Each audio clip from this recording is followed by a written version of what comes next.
Now let's take a look at how you can like recipes and add them to your recipe box. When you open up a recipe, you'll note next to the title that there is a heart.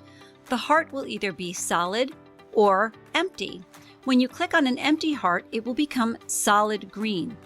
Doing this adds that recipe to your favorites in your recipe box. Let's just do a few here so that we can see how it works. And now when you go to your recipe box, those recipes will appear in your favorites.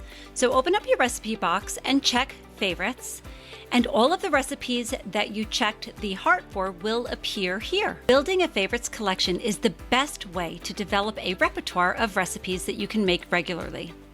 So let's take a look at how you can add your favorite recipes to your meal planner.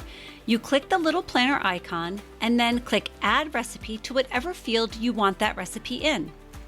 Now let's go back to your meal planner, and we can see that the buckwheat maple pecan granola is placed in breakfast on Tuesday. Now we're going to use the leftovers function.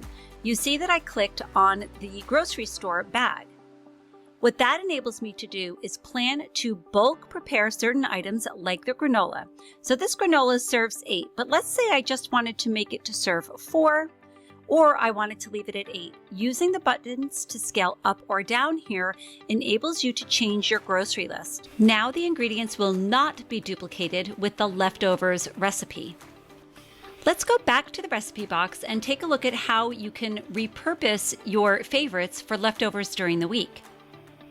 So let's go back to our favorites and we'll click again on the buckwheat maple granola.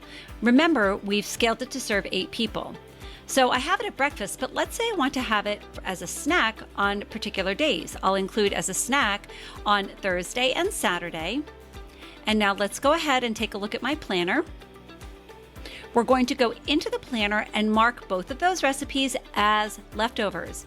When you do this, again, you are removing the ingredients from the grocery list so you don't overbuy. And that is how you utilize your favorites for making leftovers for the week. Let's go back to the recipe box and take a look at how you can use the search functionality. So you can type a food ingredient in the search function and it will show you all of those recipes that have either, in this case we're using chia, either chia in the title or as an ingredient in the recipe. So you'll be able to look at many recipes this way, so it's a great view. You can like a recipe from inside the search, and then that recipe is going to appear inside of your favorites. And you can always remove something from your favorites if you decide that you no longer want to see it there. So now inside my favorites, it is searching for chia in the favorites. So let's type in something else, chicken. Again, if chicken is in the title or in the list of ingredients, it is going to show here. Maybe I want to search by a recipe type, like a sheet pan dinner. You can type in sheet pan and you'll see all of the results for that. Maybe I want to make a frittata, and you will see all of the frittata recipes here. You can also take a peek inside recipes by simply clicking on the recipe icon. Let's go ahead and click on the cauliflower herb frittata muffins. Take a look at the recipe, and if it's something that you think you may want to make, you can add it to your planner.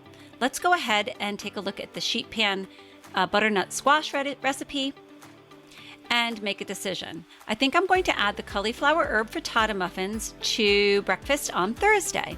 So I'm going to add the recipe, and now when I go to my planner, I can see the cauliflower herb frittata muffins in the breakfast position on Thursday. I can either scale it up or down according to my needs. I hope you found this tutorial helpful and now have confidence in exploring your meal planner.